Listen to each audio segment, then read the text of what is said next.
Broadcasting from the Bud Light Studios, we are 94.5 Buzz. The Buzz. Good afternoon, everybody. Thank you for coming. We appreciate the support, and we are very excited to be back here in Houston.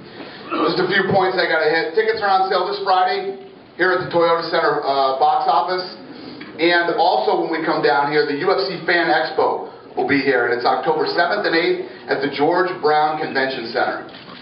Many of you have been sitting here watching the video on the fights, on the trilogy, and the other title fight that are coming up, so I'm sure you're all informed on what's going on and who these guys are. So let's open this thing up for questions. Kenny, you cut a lot of weight to get down to the weight classes you're in to fight Aldo. You look very strong on your last fight. What are your preparations for this one? Is it the same? And what are you expecting Josie Aldo to bring? And Josie, your last fight looked spectacular, the 5th round. Looked like you got a little gas. What are you planning to do on your next one? A lot of Brazilian fighters, when they come off a showing, they're not so happy when they come back and they look spectacular. Yeah, you know, it was a lot harder for the last time out just because I was coming off an injury. I wasn't able to work out for 2 months, and you know, when you're not doing anything for 2 months, literally, you know, leg up on the couch for 2 months, can't do anything, you're going to gain weight, and that's why it was especially difficult. But you know, now it's a completely different story. I'm at a far lower weight, and I expect the weight cut to be that much easier. And with that said, I still felt that I performed very well. I could have done another 5 rounds that night. I still felt good. I'll definitely be at my best for October 8th. I can't wait. We're going to have to overcome boxing in order to make this a success. No, I came from boxing, and I knew that all the problems that there were with boxing. We basically built this company, did all the things that we thought boxing did wrong.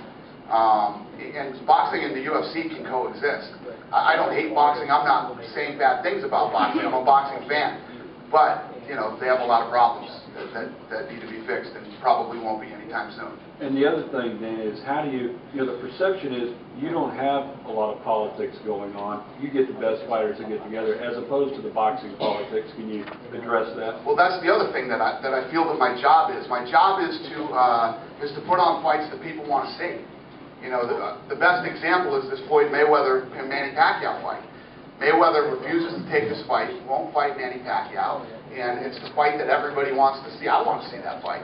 I mean, come on, let's be honest. And I think if you're a fan of mixed martial arts, my job is to go out and put on the fights that people want to see, even if I don't necessarily 100% agree. For instance, I mean, most of you mainstream guys probably don't know the stuff that went on with a guy named Fedor from Russia, but I went after this guy. You know, even though I said I don't think he's the best in the world, I went after him because the fans wanted to see him. That's what my job is. Not in this thing to make money and all this. We're in this for the long haul. We got into this because we love this sport, we're passionate about it, and what we want to do is build a sport. And to me, building a sport is where everybody all over the world plays by the same rules. And that's our goal, that's what we're working on, and when the right deal